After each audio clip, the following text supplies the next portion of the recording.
In the Dakota Territory, autumn of 1887, Anya Markuson was doing something that made people stop their wagons on the road to stare.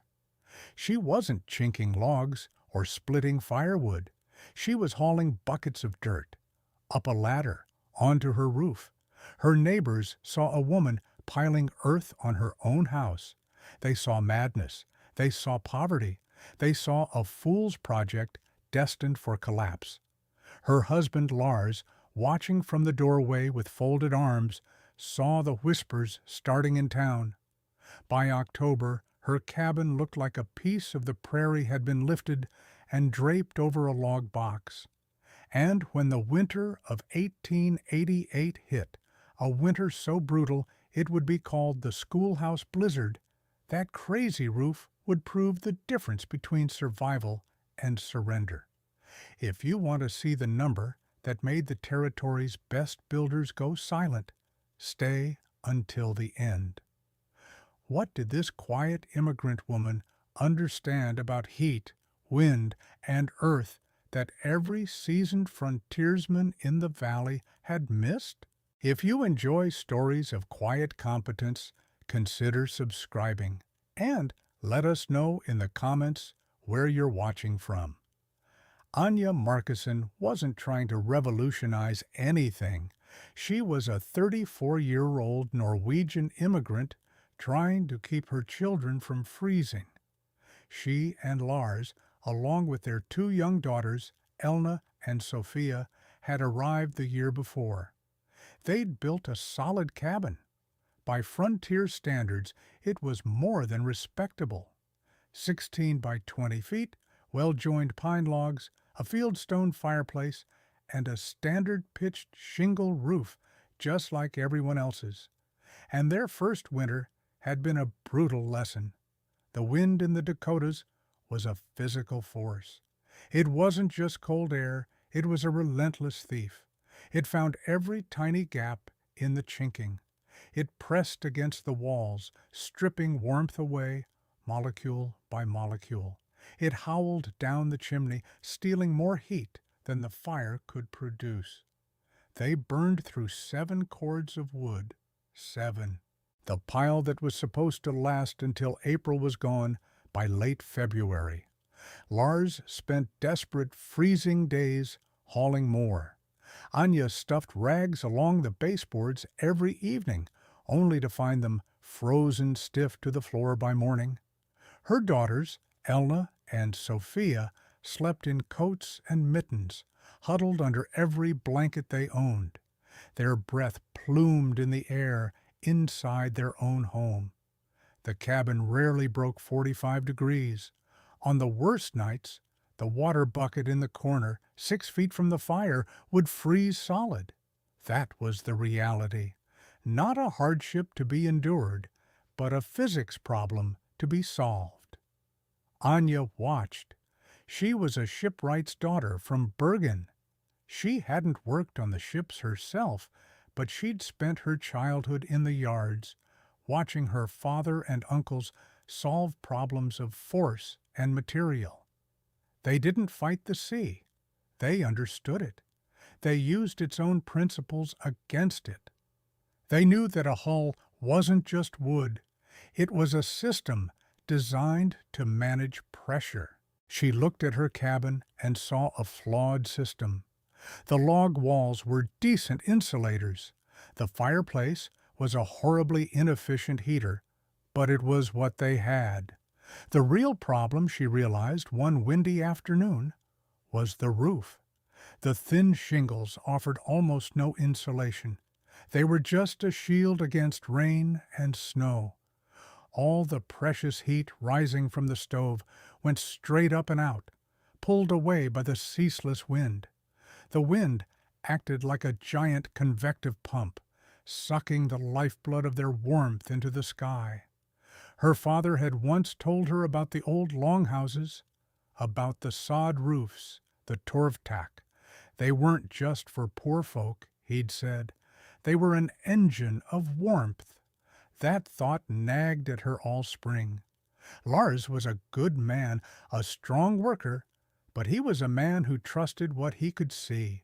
He saw his neighbors building with shingles. He saw the trading post selling shingles. Tradition was safety. Anya saw tradition failing. She saw a better way, an older way. Her plan was simple in concept, but demanding in labor. She wouldn't just put dirt on the roof. She would build a living, breathing system. She would use the earth itself as a shield. An opportunity came in the summer when the railroad spur line was being regraded. They were selling off scrap timber and tar paper for pennies on the dollar. Anya spent $4, nearly a week's wages for Lars, on a wagon load of tar paper and rough-sawn planks.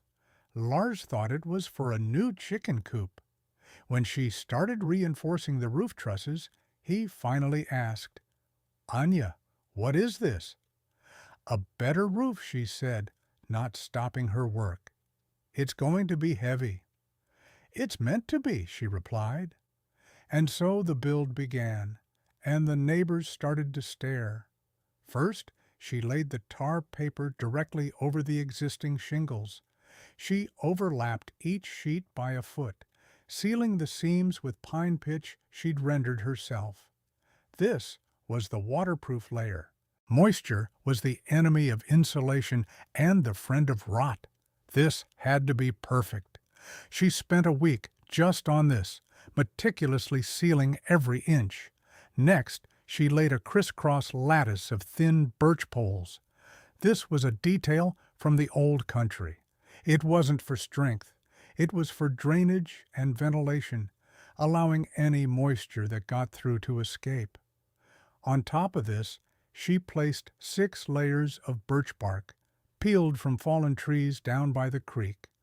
Laid like shingles, but upside down, the pale, waterproof inner side facing up. This was the traditional Norse method, a secondary moisture barrier that had worked for 1,000 years. Now, here's what made this actually brilliant. She was creating a system, not just piling on layers. The tar paper was the modern brute force barrier. The birch bark was the traditional, time-tested barrier that could breathe. Then came the sod. This wasn't just shoveling dirt. She cut the sod from the prairie herself, in uniform, brick-like blocks. She chose sections with thick, tangled grass roots. Those roots were key. They were the natural rebar that would hold the soil together. She laid the first layer of sod blocks, grass side down, directly onto the birch bark. The decaying grass would provide nutrients, and the soil would mesh with the bark. This layer was about 6 inches thick. Lars watched her, his face a mask of anxiety. "Anya, the weight," he'd say. "Calvin Drecker says the roof beams will crack by Christmas." "The beams are fine, Lars. I added supports," she'd answer, never pausing. She had indeed sistered new beams alongside the old ones, doubling the load-bearing capacity of the roof structure. She understood leverage and sheer strength from her childhood in the shipyards. After the first layer of sod, she laid a second layer, this time grass side up. This layer was thicker, nearly a foot deep. She packed it tightly, stamping it down, filling every gap. The roots from this layer would grow down, meshing with the roots of the bottom layer, creating a single, solid, living mat of earth. She wasn't just insulating, she was adding thermal mass. And this is the principle everyone else missed. A shingle roof has almost no thermal mass. It heats up fast and cools down fast. 1.5 feet of dense, compacted earth is a thermal battery. It takes a huge amount of energy to change its temperature. In the winter, the weak sun and the heat from the stove would slowly warm that massive earthen blanket all day. And at night, as the outside temperature plummeted, The roof wouldn't just block the cold. It would actively radiate that stored warmth back down into the house. Still, air insulates, but mass stabilizes. The construction took 2 months of backbreaking work. Every evening, Anya's shoulders ached. Her hands were raw. The girls, Elna and Sophia, would help in their small way, carrying tools or bringing their mother water. Lars helped with the heavy lifting, but his heart wasn't in it. He was doing it for his wife, not for his belief in the project. By late September, it was done. From the outside, it looked like a small hill had grown in the middle of their clearing. Green shoots of prairie grass were already sprouting. It didn't look like a house. It looked ancient, strange, un-American. Total cost, not counting her own labor, under $20. The $4 for tar paper and scrap, and $16 to a neighbor for hauling the sod blocks with his ox team. A standard shingle roof would have cost $80. That night, Lars stood with her outside, looking at the finished work. The sun was setting. "Anya," he said, his voice quiet, "people are going to think we've lost our minds." She looked at the strange living roof, then at him. "Let them," she said. And when neighbors saw it, they didn't see engineering. They saw desperation. The ridicule started before the first snow. It began with quiet talk. Whispers at the trading post, women in the quilting circle asking Lars's sister Clara if Anya and her family were all right. Pitying looks, but pity quickly curdled into mockery. The first direct confrontation came from the valley's self-appointed authority on building.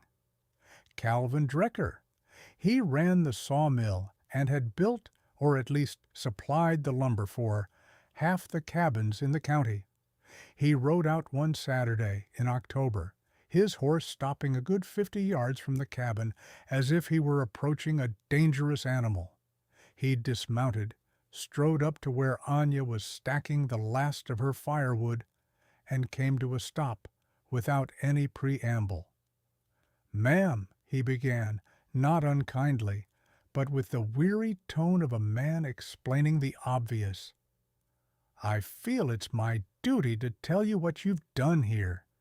You've put maybe 6, 7 tons of wet earth on a standard pine frame."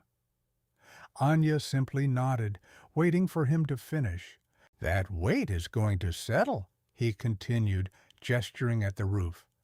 "And it's going to spread. It'll push your walls out, and that's the best-case scenario. The damp, it's going to get into your roof timbers. Not if, but when. In 2 years, you'll have rot so bad the whole thing will come down on your heads. You need to get that off of there before the first heavy snow." Anya wiped her hands on her apron. She looked at the man who represented the collected wisdom of this new country. His logic was sound, based on his experience, but his experience was incomplete. "I reinforced the frame," she said, "and there are drainage layers." Drecker shook his head slowly. "It's your family, ma'am, but I've been building in this valley for 20 years. This is a mistake." "We'll see," was all Anya said. He left, shaking his head, and the story of his neighborly warning was all over the valley by nightfall. The narrative was set. The immigrant woman was too stubborn to listen to reason. The public insult came a week later. Lars was at the trading post buying flour. Jedediah Kane, a loud, beefy man who farmed a few miles south, saw him come in. In a voice designed to carry, Jed called out, "Hey, Lars, heard your wife is trying to grow potatoes on the roof. Tell her to watch out for gophers." A few men snickered. The store owner, Mr. Henderson, busied himself behind the counter, suddenly fascinated by a barrel of nails. Lars's face went red. He paid for his flour and left without a word. The nickname stuck. For the rest of the autumn, Anya was the potato farmer. Children would ride their ponies past their property and yell, "Watch out for gophers," before galloping away, laughing. The gossip network was merciless. It flowed through the church, where women whispered behind their hands about the poor Markison family. It echoed in the quilting circle, where the consensus was that Anya was simple-minded, perhaps unwell from the journey overseas. Neighbors would find excuses to ride past, slowing their horses to get a long, disapproving look at the green-hilled roof. It became a local curiosity, a monument to foolishness. Lars's sister, Clara, brought the family's worry directly to their door. She was a good woman, married to a successful rancher and deeply concerned with appearances. She found Anya alone one afternoon, churning butter. "Anya," she began, her voice tight with concern, "Lars is being mocked at the post. The girls are being teased on their way to the schoolhouse. Don't you see what this is doing?" "I see a roof that will be warm," Anya said, her rhythm with the churn unbroken. "Warm? It's a pile of dirt. Calvin Drecker says it will collapse. People think you're either touched in the head or so poor you can't afford shingles. They think Lars can't provide. They think you're incompetent." She finally wrung her hands. "Or worse, they think you're just stubborn and proud." That was the cut that went deepest. That her competence was being questioned. That her love for her family was being interpreted as arrogance. "I am not trying to impress anyone, Clara," Anya said, her voice steady and low. "I am trying to keep my children warm." Even the institution weighed in. Mr. Abernathy, the county extension agent, made an official visit. He was a man of books and government pamphlets. He walked around the cabin, clipboard in hand, looking thoroughly perplexed. "Mrs. Markison," he said, clearing his throat, "I have every bulletin on frontier construction from the Department of Agriculture. Sod construction is mentioned, yes, but for soddies, prairie houses, not for a log cabin roof, and certainly not to this extent." He gestured vaguely at the thick green roof.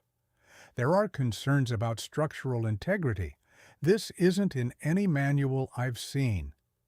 "It is not a new idea," Anya told him. "It is just an old one."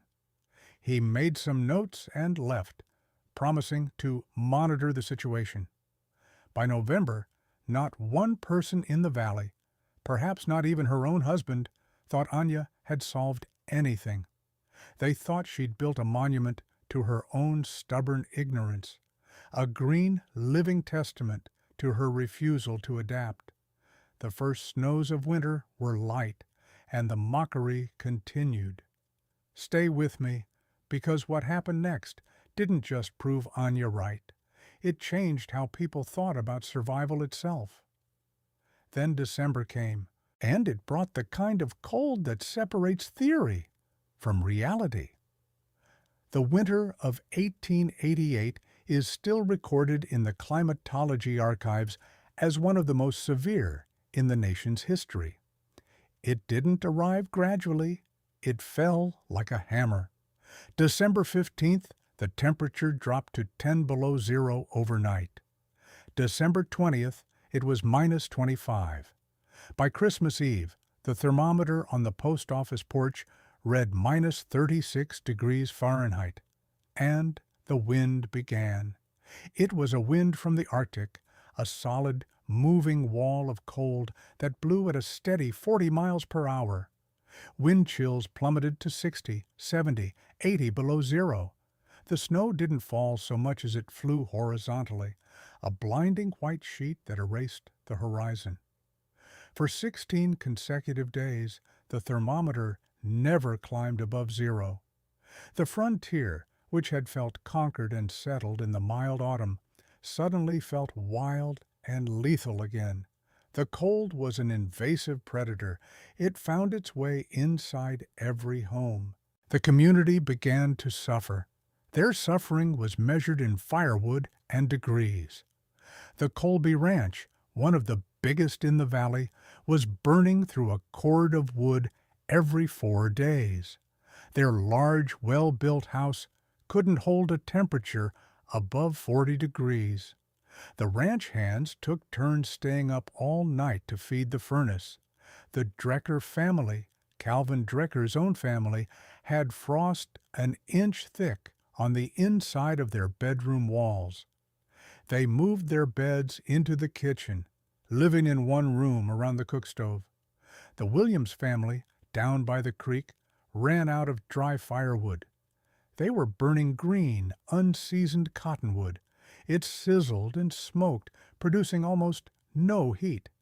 Every pound of water in that green wood required 1,000 BTUs of energy just to turn to steam, energy that was stolen before the wood could even begin to produce radiant heat. Their cabin was a miserable 35 degrees and filled with choking smoke. Stories of desperation began to circulate.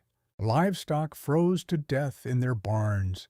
People were burning fence posts. The Kane family, Jed's family, reportedly started breaking up furniture to feed the fire. Children were getting sick. A deep, hacking cough seemed to be in every home. It was a battle for degrees, for the small margin between shivering and frostbite. Staying above freezing was a victory. And then people started noticing the Markison place. Doc Miller was the first. He was making a desperate ride out to the Colby Ranch to treat one of their hands for pneumonia. The road passed by Anya's cabin. As he battled through the wind and drifting snow, he glanced over and saw a thin, lazy wisp of smoke rising from her chimney. Not the frantic, billowing smoke of a stove being desperately fed, but the calm, steady plume of a slow, even fire. A few days later, Calvin Drecker himself was hauling an emergency load of wood to a family who had run out. His route took him past Anya's cabin. He saw Lars outside in the middle of the day, splitting wood. Lars was wearing a wool shirt and a vest. No heavy coat, no frantic urgency. He was just working, calmly, in 30 below zero weather. The image was so wrong, so out of place with the desperate suffering in the rest of the valley that it stuck in Drecker's mind. It was an anomaly that he couldn't explain. Stay with me, because the number that came out of this cabin didn't just surprise the valley. It rewrote the rules. The vindication began on December 23rd. Calvin Drecker had been thinking about that strange cabin for 2 days. He couldn't shake the image of Lars in his shirt sleeves, or the memory of that lazy, efficient smoke. He was a proud man, but he was also a practical one. Something was happening there that defied his experience. He loaded a quarter cord of his best, seasoned oak onto his sleigh, a gift or perhaps an excuse, and drove over. He told himself it was a welfare check. He pulled up to the cabin, the wind so sharp it felt like needles on his face. The air temperature was minus 38. Drifts were piled 4 feet high against the north wall of the strange, earth-covered cabin. He knocked on the door, expecting to find a family huddled in blankets, regretting their foolishness. Lars opened the door, and the warmth hit Calvin Drecker like stepping into a different season. It wasn't a blast of dry, stovetop heat. It was a deep, radiant, ambient warmth. It felt like a summer evening. The air was clean, not smoky. Drecker stood there stunned, the brutal cold at his back and this impossible comfort in front of him. Behind Lars, through the cabin opening, Dricker saw the girls, Elna and Sophia. They were sitting at the table, playing with their dolls. They were in simple cotton dresses, not coats, not blankets, dresses. Lars saw the shock on Drecker's face. For the first time in months, a small, quiet smile touched Lars's lips. "Calvin," he said, "come in out of the cold." Drecker stepped inside, his mind struggling to process the sensory data. He took off his heavy gloves. His frozen fingers began to ache as they thawed. "Everything all right here?" Drecker managed, the question sounding absurd in the palpable comfort of the room. "We're fine, Calvin," Anya said from near the stove. She was kneading bread, her sleeves rolled up. "We're managing fine." Drecker's eyes went to the woodbox. It was 3/4 full. "How much are you burning?" he asked, his voice low. "About a cord every 3 weeks, maybe a little less," Lars said. Drecker stared at him. "A cord every 3 weeks?" His voice was raspy with disbelief. "Jed Kane is burning a cord a week just to stay above freezing. The Colbys are burning more." Drecker's gaze swept the room and landed on the wall thermometer, an old mercury one they'd bought at the trading post. He walked over to it as if in a trance.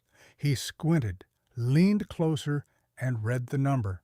He read it again. The mercury sat clearly and steadily at 68 degrees.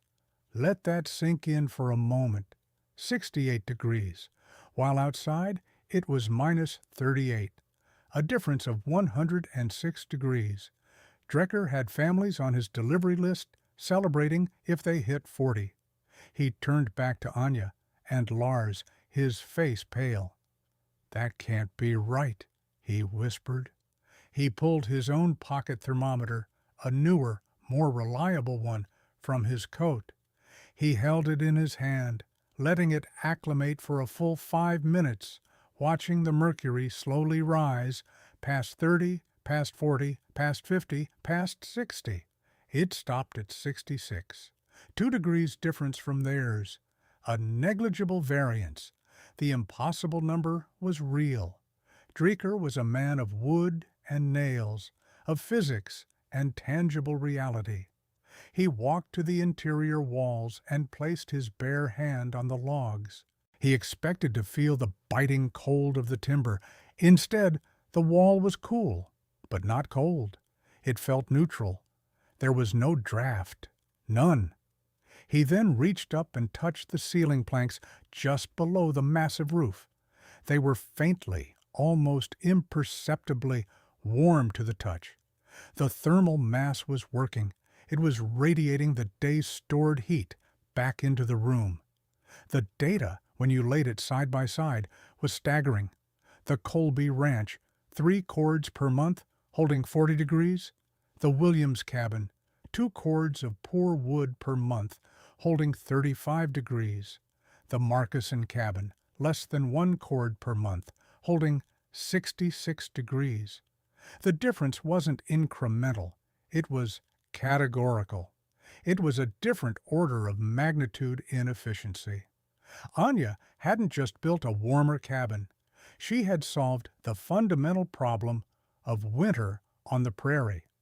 Calvin Drecker stood in the center of the room for a long time, silent. He looked at the healthy, comfortable children. He looked at Anya, quietly shaping her dough. He looked at the small, steady fire in the stove, a fire that wasn't being desperately overfed. He was a man whose entire professional identity was built on knowing how to build.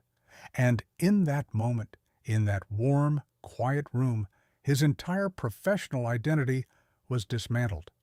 He finally turned to Anya. He met her calm, steady gaze. "I've been building houses in this territory for 20 years, he said, his voice quiet but clear. "And we've been doing it wrong."